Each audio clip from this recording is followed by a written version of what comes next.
Alors voici, vous avez une image de la dent avec la racine plus bas, vous avez la gencive de chaque côté et l'os qui soutient la dent. Alors, quand vous avez normalement une flore de santé, vous avez, comme décrit l'image, le cercle vert, vous avez des petites bactéries anodines, si on veut, non mobiles. Alors, ça forme des points et des traits. On dit des coccis et des filaments. Et vous avez aussi l'association des deux, filaments, coccis, qui sont ensemble, qu'on appelle Corynebacterium matruccioti. Et ça forme la flore normale. Alors, il n'y a pas d'inflammation, c'est tout bien.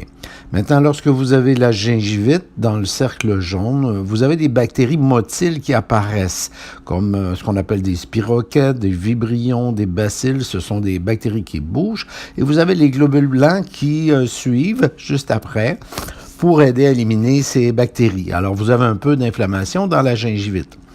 Maintenant, dans la parodontite, il faut considérer le cercle rouge. Alors là, vous avez une perte osseuse. Vous voyez, c'est beaucoup plus gros et profond. Vous avez les bactéries motiles qui arrivent de la même façon et vous avez les globules blancs qui aussi apparaissent, souvent suite à la gingivite. Et enfin, vous avez les parasites, les amibes, comme celui-là, qui vient d'arriver, que vous attrapez d'une autre personne, vous attrapez dans l'eau, etc. Et puis, les parasites se forment. L'amibe commence à manger, en fait, le noyau des globules blancs. Alors, vous voyez, ils absorbent l'intérieur du globule blanc et ils se forment en masse autour des grands filaments bactériens qu'on appelle actinomycètes. Et puis, ils vont s'organiser en nids, ils vont vraiment nidifier. Et à force de manger chacun plusieurs globules blancs, ça va finir par laisser des globules blancs épars. Aussi, il y a les trichomonas. Alors, on a 2 trichomonas à droite. Alors, vous voyez, tous ces globules blancs qui vont mourir, en fait, ne peuvent plus compléter leur apoptose normale, leur nesting normal, et vont déposer des granules au fond de la poche parodontale, des enzymes qui vont détruire filaments, fibres et os. Alors, ce qu'on voit à la microscopie, typiquement, ce sont les globules rouges en premier, parce que vous avez la gingivite, vous avez la parodontite, il y a du saignement. Puis arrivent les globules blancs, vous avez le neutrophile, le monocyte, le macrophage. Alors, on voit tout ça très bien à la microscopie pendant l'infection. Ensuite, vous voyez arriver les amibes, Entamoeba gingivalis. Alors, vous avez le plus petit Minuta. Ensuite, ça va évoluer, là, un parasite moyen. Et ensuite, une amibe adulte. Alors, typiquement, avec son pseudopode. Parfois, vous avez l'uropode ou l'uroïde qui apparaît. Ce sont des amibes qui sont un peu plus pathogènes, et voyez comment ils vont avaler l'intérieur du noyau du globule blanc. Alors, le globule blanc ne peut plus accomplir sa défense normale quand vous avez la parodontite. Alors, voyez ici, vous avez 4 noyaux de globules blancs qui ont été avalés durant la journée, plus un 5e.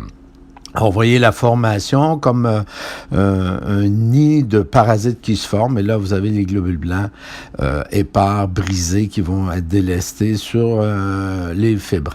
Alors, vous avez aussi le trichomonas. Alors, trichomonas tenax et trichomonas, celui qui rappelle vaginalis, un peu plus gros. Et tout ça mis ensemble, surtout avec les trichomonas, vous avez une maladie plus agressive. Normalement, quand vous avez que la gingivite, alors c'est un peu plus simple. Il peut y avoir quelques globules blancs, mais vous avez surtout des bactéries qu'on appelle du groupe rouge. Alors, complexe rouge et complexe orange. Alors là, vous avez les spirochètes de différentes formes, et puis vous avez les vibrios qui s'organisent et puis qui vont faire la gingivite. Mais la gingivite, elle, est réversible si on prend bien soin. Ensuite, vous avez aussi le complexe orange. Dans les parodontites aussi, vous avez les spirochètes, les bacilles et les vibrions. Vous avez le complexe orange et le complexe rouge qui sont organisés dans les parodontites en plus des parasites. Maintenant, dans la flore saine, commensale, alors c'est tout à fait différent. Alors, vous avez que les petits coccis. Alors, vous voyez ici les coccis normaux, c'est des petits points qui ne bougent pas, double coccis ou simple coccis. Ça, c'est la flore très, très normale. Et ensuite, il ne faut pas avoir des coccis qui sont enrobés, gram-négatifs. Ceux-là, c'est les mauvaises bactéries cocoïdes. Maintenant, vous avez les filaments plus ou moins longs, fusiformes. Ça aussi, c'est la flore normale. C'est ce qu'on voit chez les gens qui sont en santé. Enfin, vous avez les cocobacilles. En général, ce sont très bon cocobacille, sauf pour AA et Porphyromonas parfois qu'on peut voir ou analyser avec un test ADN ou un PCR. Alors ici, vous avez les formations de petites bactéries, des traits et des points. C'est pas trop mauvais, c'est juste que c'est ce qui va former le tartre. Et puis vous avez aussi les bactéries non mobiles en forme de presque spaghetti, là. C'est ce qui me dit que la plaque n'est pas enlevée régulièrement, alors ça forme des longs filaments. Il s'agit simplement de faire plus de soie et plus de brossage. Maintenant, vous avez le biofilm typique. Alors typiquement dans la maladie parodontale, vous avez à faible grossissement, vous voyez les petits cercles noirs, ce sont tous des parasites. En fait, ce sont des amibes ici dans la situation. Alors, vous avez une amibe morte ici, c'est un peu brisé. Là, vous avez une amibe normale, bien vivante, avec son pseudopode vers le haut et le noyau au centre de l'amibe avec son cariosome et la chromatine au pourtour. Alors, c'est facilement détectable, vous voyez ici. Alors, la présence de l'amibe, qui est bien grasse, bien nourrie de globules blancs. Alors, vous voyez comment elle se déplace. Alors, ça fait des petits chemins noirs au pourtour de l'amibe parce que ces parasites se déplacent. Après quelques minutes, vous voyez ces traînées qu'on appelle des channels. Alors, dans ces channels, c'est comme un espace vide de bactéries. Et il reste simplement les spirochètes qui se baladent là-dedans. Alors, vous voyez, il y a plusieurs amibes ici, une dizaine de petits cercles noirs. Alors, on va confirmer à fort grossissement. Ici, vous avez une amibe faible en bas, un peu morte, et puis une vivante là-haut. Toujours le cercle 4 microns avec le cariosome et chromatine. Alors, on voit très bien les formations. Alors, c'est relativement facile à découvrir, à trouver dans la maladie parodontale. Alors, la majorité, vaste majorité, à peu près 100% des maladies parodontales, vous allez retrouver ces parasites. Alors, ici, une petite amibe minuta là-haut et une amibe adulte en bas, entamoeba gingivalis. On a démontré sur 130 patients qu'il s'agissait à peu près toujours là, de l'amibe entamoeba gingivalis. Alors, le bébé minuta et l'adulte qui va faire les dégâts dans les maladies parodontales, tout ça accompagné des bactéries vivent ensemble. Mais c'est plus simple et plus facile d'enlever les parasites. Si vous enlevez les parasites, on enlève en même temps les bactéries pathogènes, spirochètes, vibrions et bacilles. Alors ici, vous voyez une amibe assez longue.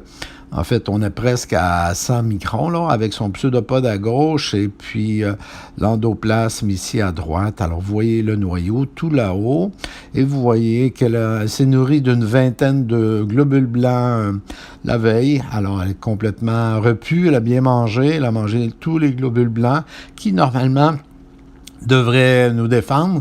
Et puis là, ben, il reste du globule blanc que les enzymes qui vont être délestées sur les fibres et l'os sous-jacent pour aller les détruire. Alors, on va bien les traîner.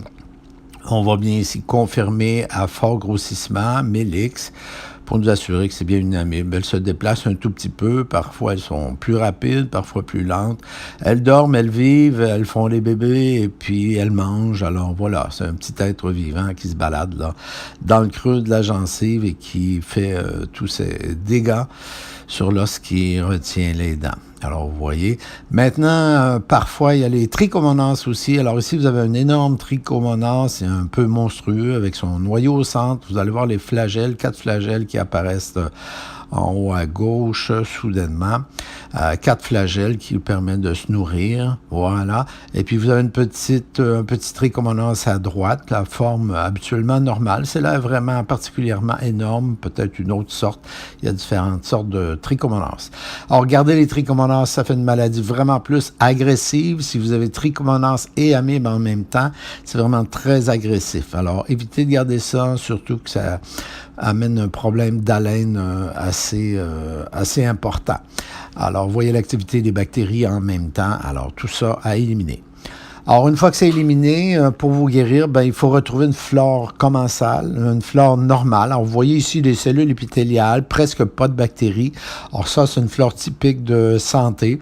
Alors, il n'y a pas de bactéries pathogènes, pas de bactéries motiles ou à peine parfois une comme ça au passage. Mais en général, des points et des traits, des points et des traits, des points et des traits, des petites bactéries anodines, cocci et filaments, et vous avez plein de cellules épithéliales. Alors ça nous indique que c'est une flore saine, c'est une flore d'enfant, c'est une flore de santé.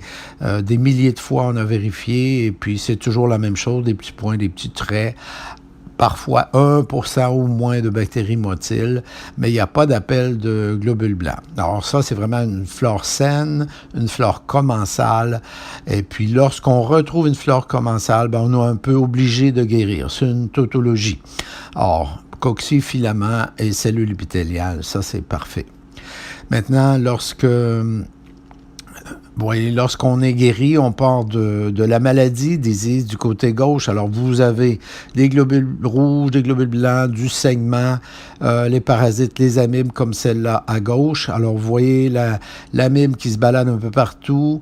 Et puis, vous voyez son uropode, c'est agressif. Il y a les globules rouges crénelés avec des petits points. C'est juste qu'elles sont en train de sécher sur la lame, les bactéries, là, qui sont pas motiles parce que c'est une image. Et puis, du côté droit, vous avez le patient qui est guéri avec les points, les traits, les points, les traits. Et la guérison, elle est à peu près obligatoire. Alors, quand on fait ça sur une assez longue période de temps, vous voyez à gauche la maladie, à droite on est guéri. À gauche, vous voyez la perte osseuse du long de la dent. Alors, il y a une perte osseuse de 7-8 mm sur cette dent. Elle était vouée à l'extraction. Le patient vient me voir, je lui explique tous ces problèmes avec les parasites et la mauvaise flore. Et puis, on retourne une flore normale. Et après quelques mois, une année, on va retrouver l'os qui se reforme très dense et la dent est solide et le patient garde la dent. Là, l'image, c'est 10 ans plus tard. Alors, le patient est guéri, il a pu garder sa dent. Alors,